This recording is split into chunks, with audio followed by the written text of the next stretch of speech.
Have you ever wondered why Africa, the richest continent in natural resources, remains among the poorest in the world?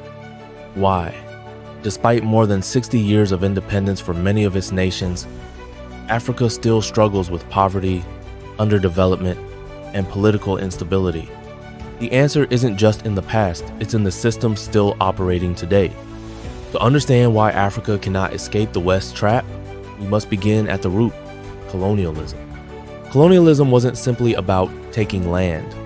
It was about engineering a system designed to extract wealth from Africa and redirect it to Europe.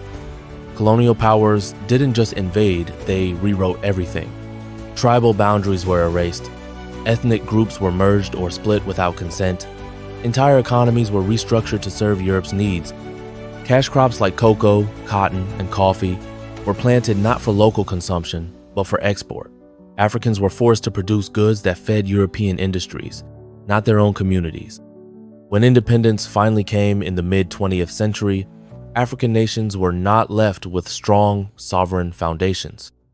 They were handed broken systems, fragile governments, artificial borders, and economies utterly dependent on the West. It was a handover, not a healing. And even as flags changed and national anthems were sung, the tools of control evolved. The West didn't leave it simply changed tactics. After independence, many African nations found themselves in urgent need of development roads, schools, hospitals, jobs. But how could they build when their economies had been hollowed out? Enter the International Monetary Fund, IMF, and the World Bank, two institutions that promised loans, aid, and a path to prosperity. On paper, it sounded like help, but in practice, it became something else entirely. Loans came with strings-attached conditions called structural adjustment programs. Countries were told, privatize your industries, cut public spending, remove subsidies, open up your markets. It sounded like modern economics. In reality, it was economic disarmament. Governments slashed funding for health, education, and transportation. State-run industries from water to energy were sold off to foreign investors. Local farmers and manufacturers, now exposed to global competition, couldn't keep up with cheap imported goods. The result? Public services crumbled. Unemployment soared. Countries became trapped in debt cycles, borrowing more just to pay interest on what they already owed. Some African nations now spend more on debt repayment than on health and education combined. That's not development. That's dependency with interest. And then there's foreign aid, often celebrated but rarely questioned. Aid can save lives, yes, but it can also prop up corrupt regimes, distort economies, and undermine self-sufficiency. Worse, aid is often tied to conditions that benefit donor countries, contracts for their companies, influence over African policy, and markets for their goods. This isn't generosity, it's business, disguised as benevolence. The economic trap is not just about poverty, it's about control. Africa is a continent full of brilliant minds. But too often, our systems don't empower them, they export them. Let's start with education. Most African countries inherited Western education models. These models often ignore indigenous knowledge, local languages, or regional realities. Instead, students are taught to memorize foreign theories to chase grades, not creativity.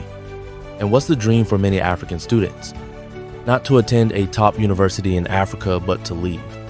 To go to Harvard, Oxford, Toronto, Paris. Why? Because the global ranking systems designed in the West tell us that these are the only places where true excellence exists.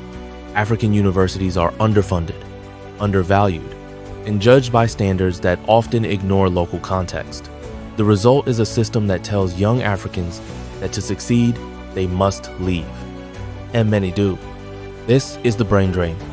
Africa invests in young talent from primary school to university, only to lose that talent to countries that offer better pay, better opportunities, and better infrastructure. And it's not just education, it's technology. Most African countries import nearly all their digital infrastructure.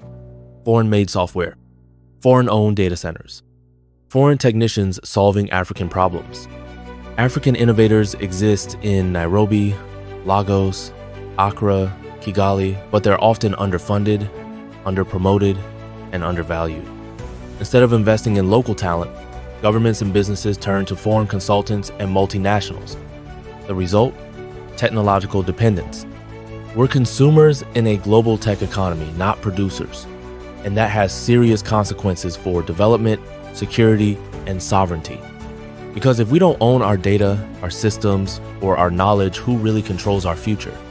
Perhaps the deepest trap isn't physical, economic, or even educational, it's mental. Centuries of colonial rule, followed by decades of dependency, have left a powerful legacy. The idea that Africa is less than, less developed, less organized, less capable. This mindset didn't disappear after independence. It was reinforced by global systems, media, and education that constantly placed Western ways at the top. Success is still measured by speaking English or French fluently, dressing in suits and ties, holding degrees from Western universities, using imported products and quoting foreign thinkers. And the media? Turn on your TV. What do you see? African stories told by Western journalists, African crises framed through Western lenses, African achievements ignored or minimized. Even beauty isn't spared. Skin lightening products sell because darker skin is stigmatized. Straight hair is praised, while traditional hairstyles are called unprofessional. This isn't accidental, it's psychological warfare. And what happens when a people internalize inferiority? They stop believing they can lead. They stop believing they can invent. They stop believing they can define their own future. This is the colonization of the mind. Breaking free isn't just about rejecting foreign systems, it's about embracing our own. Our languages, our leaders, our thinkers, our values. Africa cannot rise if it keeps trying to become Europe. Africa must rise by becoming more of itself. Africa's politics are not just African, they've always been a battleground for external interests. During the Cold War, African countries became proxy arenas. The US and Soviet Union propped up dictators, staged coups, and armed rebels, not for Africa's benefit, but to serve global power games. But that era never truly ended, it just evolved. Today, African politics remain vulnerable to foreign manipulation. Leaders who challenge Western control over oil, minerals, or currency often find themselves suddenly branded as dictators. Opposition groups are sometimes quietly supported not for democracy, but for disruption. Sanctions are imposed not based on human rights, but on strategic interest. Let's be clear, some African leaders are corrupt, but others are punished not for corruption, but for defiance. The message is clear. If you cooperate with the West, you get aid, trade, and praise. If you resist, prepare for pressure, propaganda, or worse, real democracy in Africa is welcomed only when it aligns with foreign priorities. And so, instability is not always homegrown.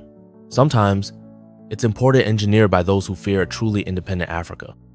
Until African nations can safeguard their sovereignty from external interference, true democracy and development will remain fragile. Now, you may ask, is there a way out? Can Africa really escape the West trap?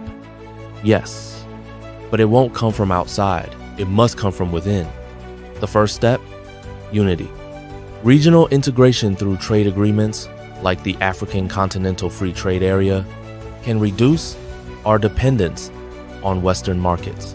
Imagine if Africa traded more with Africa. If we bought, sold, and built from within. Next, invest in ourselves. Fund African universities. Support African startups. Empower African farmers with African-built technology. Celebrate African solutions to African problems. We must also own our narratives. Control our media. Tell our stories. Redefine what progress means on our terms. And above all, reclaim our minds. That means unlearning inferiority. It means teaching our children to dream of creating the next Kigali, not copying Paris. It means honoring our heroes, our languages, our values. The youth you watching this are the key. Every code you write, every business you launch, Every village you electrify, every truth you speak breaks another link in the chain. Yes, the trap is real, but so is our power to break it. And we must, because the next chapter of Africa's story depends on what we choose to write.